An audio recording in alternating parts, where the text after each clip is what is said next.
Hello Summoners, and welcome back to another Pro Guides video. My name is Nathan Ng, and I'm here with our 13.1 low ELO tier list. Our regular tier list video, which we post with the patch rundown and the mid-patch updates, is aimed at around a high gold to platinum skill level. This one covers everything below that. Obviously, any tier list is a bit nuanced, but in general, this is a great way to know what champions to pick and which ones to avoid to instantly give you a better shot at winning your solo queue games. Before we get into the tier list, I just want to take a minute to remind you that while meta videos and other content are a great way to pick up some quick tips, if you're super serious about improving, you should head over to ProGuides.com. Our coaching staff is made up of top level players and they're available 24/7, so it's always a good time to stop by. And for just $7.99 a month, you can take your Pro Guides experience to the next level. Our premium sub gives you access to all of our courses and bootcamp content, and we'll even throw in a 10% coaching discount. If you're ready to take your gameplay to the next level, trust me, it's worth every penny. Now, onto the tier list. First, we'll start off with the top laners. Zac has been doing super well in the top lane lately. That, along with other top laner performers like Mundo and Fiora being nerfed, as well as Jaxo being buffed, means that we're definitely gonna be moving him up to the OP tier. When Zac is strong, it's just not really fair. He's insanely beefy, and with the sustain from his passive and his exceptionally high damage over time for such a tanky champion, he feels like he brings just a bit too much to the table. And it's not like it's easy to just kite and avoid him. His engage range is massive, and he can fly in over any wall, making him a huge threat to enemy backlines. With those aforementioned nerfs, we'll be moving Mundo down to the A tier. While we could be wrong, we're still fairly confident that he'll be at least the lower end of a good type of pick. He has good scaling, but you won't get there as freely as before. Kled moves up to the A tier this patch. He's been performing well, and with so many other top tier picks being nerfed, it's just natural that more picks will be slowly moving upwards on the tier list to take up some spots. Fiora has always been a champion that has done better in pro play and super high elo than the middle and lower ranks. She has been so broken this preseason that even without mechanics she looks strong, so that hasn't been the case. Even in silver, she's still a top performer. But this patch's nerfs could really reel her in a bit, so we're moving her down to the B tier here. Shyvana also drops down to the B tier. Previously, Shyvana could stat check most champions by just forcing trades on them over and over in lane, and eventually, she would just be able to scale up into a monster of a tank/AP bruiser hybrid. But the seemingly minor nerf to her ease on hit damage on 12.23 has made it a lot harder to force those trades early on, and now she's in a pretty mediocre spot. Gwen moves up to the B tier. She's a good situational pick against super beefy foes, but you should never be picking her outside of that. By the way, one really important note for actually making Gwen work is bringing the right summoner spells. TP Ignite may be a popular combo, but it is bad. You should always run Ghost with either Teleport or Ignite. Gwen needs Ghost, not Flash, for good mobility and staking power. Without it, you may as well consider right back down in the C or D tier.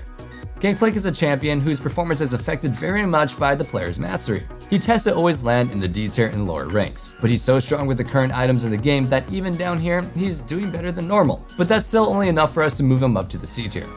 Jace's buff this patch will help him quite a bit, but not really enough to make him something worth picking up. Like JP, we're moving him from the D to the C tier here. Even in a good lane, you can definitely find a better pick. Vladimir is struggling bad in the top lane. Whether it's a tank, bruiser, or some other carry, pretty much any meta pick is able to bully you hard early. His scaling is ridiculous, but you don't really get the chance to come online. A 2-item spike doesn't mean much when the other people are at 3 or 4 items, moving him down all the way to the D tier. Now for the jungle, here's our tier list. Udyr is back up to the OP tier this patch. While Rai did give out a decent nerf to his Q, making the Prowler's Claw build quite a bit more reliant on snowballing to be as effective as before, there are other mythic options for him. The Trinity Force builds allows you to go AD, but with more bruisery items, so you don't have to be a one-shotting machine to be useful. The Jaxo build works exactly like the old tankier builds. You build Demonic Embrace, Jaxo, and then full tank, making you pretty much unkillable in fights. But you still deal really good burn damage. And with Jaxo getting a buff this patch, he'll be looking even better. We'll be moving Fiddlesticks up to the S tier this patch. He typically does a little bit worse in the lower ranks than in high elo, but with so many other strong meta picks being nerfed lately, there's more room for him to move up. Fiddlesticks is a super elo inflating champion. You don't really need good mechanics to make him work. The key is just using his ultimate on cooldown, but using it in the right place. Early game, that's as simple as going into a lane that you'll have the easiest time collecting kills in. Typically, this means immobile foes or allies that have CC or good damage to follow up.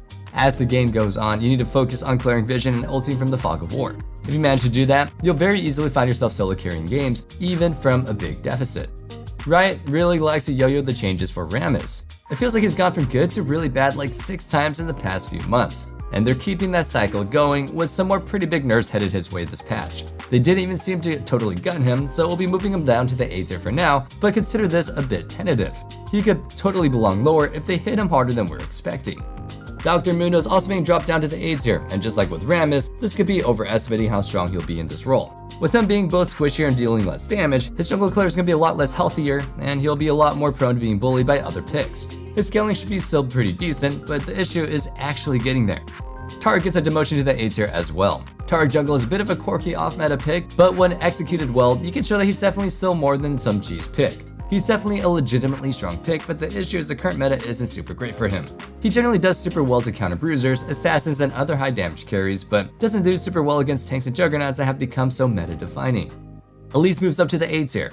She's another pick that we usually only see doing super well in the upper ranks, but lately her early game aggression has been paying off pretty well in lower elos as well. The key to making Elise work is to perma gank early and try to close out the game as quickly as possible. That said, if you don't win by 15, not all hope is lost. But instead of grouping up and trying to 5v5 where she's borderline useless, just keep playing to gank side lanes. You can easily go for dives at the inner turns just as easily as diving during the laning phase.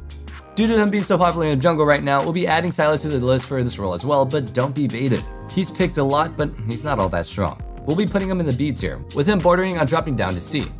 Jax has actually been looking okay in the jungle lately, but you want to be careful about blind picking him. He does well against a lot of the popular jungle matchups, but the rest of the enemy comp can be tough to play against sometimes. You should only lock him in when you see at least 3 or 4 of your opponents, so you know that you'll be able to play team fights later. With him being so situational, we'll be putting him in the B tier.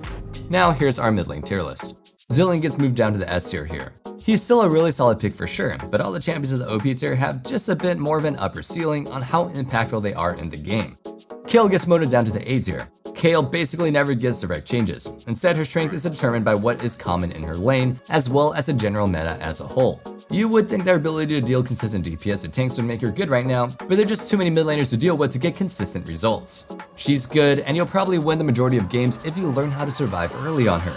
But you're also going to be running to quite a few games where you feel like you lose before you come online without much that you can do to stop it.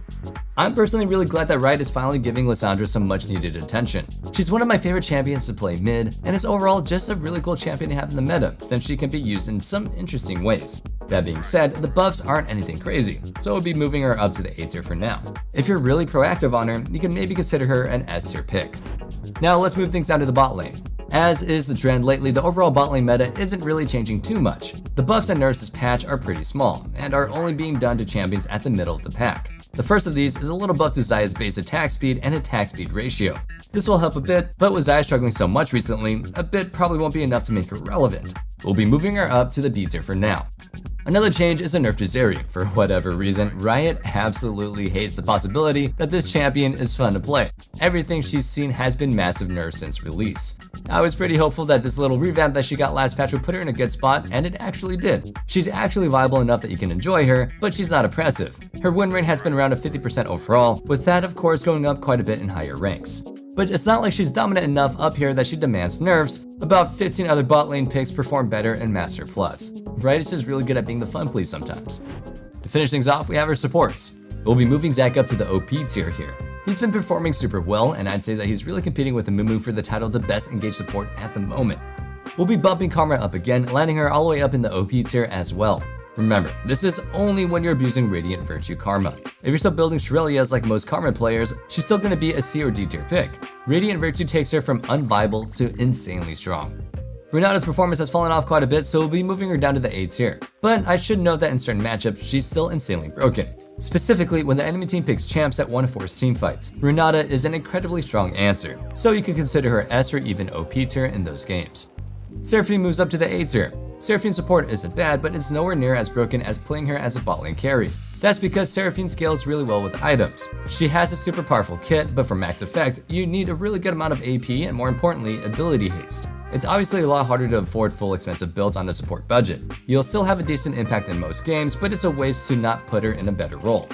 We'll be moving Lulu up to the B tier. She's a bit of a situational pick. A lot of people consider Lulu to be some super ELO inflating champion, but really, she's not. She's one of the weaker enchanters in the game. The thing is, she's just too focused on buffing up a single ally. Other picks like Sona, Janna, and Soraka are able to have a huge impact in fights because they're enabling and protecting the entire team. Lulu's kit only really works well for pocketing an ADC, and if you have a bad one, you're just kind of mediocre. I'd really only recommend playing her if you're duoed with an ADC that you can trust.